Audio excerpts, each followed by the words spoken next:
दोरी समजून उचलायला गेला आणि निघाला साप।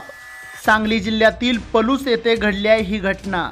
एका इसमाच्या घरात अत्यंत दुर्मिळ असा साप सापडलाय। खरं तर तो इसम त्या सापाला दोरी समजलेला होता।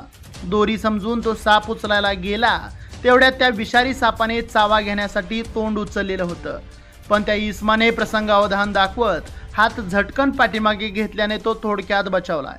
चला तर हे नेमकं प्रकरण काय आहे हे जाणून घेऊया। सांगलीमध्ये एक धक्कादायक घटना घडली आहे। तिथे एका इसमाच्या घरात अत्यंत दुर्मिळ असा साप सापडलाय। खरं तर तो इसम त्या सापाला दोरी समजलेला होता।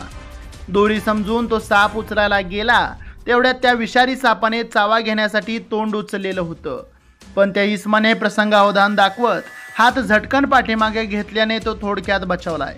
मात्र यामुळे सांगलीच्या पलूस तालुक्यात चांगलीच खळबळ माजली आहे। या घटनेची माहिती मिळाल्यानंतर सर्पमित्रांना पाचारण करण्यात आलं। त्यांनी त्या सापाला पकडून नैसर्गिक अधिवासामध्ये सोडलंय। मिळालेल्या माहितीनुसार सांगलीच्या पलूस तालुक्यातील कुंडल येथे सुमारे 20 वर्षांनी अत्यंत दुर्मिळ फुरसे जातीचा साप आढळला असून त्याची लांबी साधारणतः 25 सेंटीमीटर असल्याने समजतंय। प्रशांत गायकवाड यांच्या घरात हा विषारी साप आढळलाय।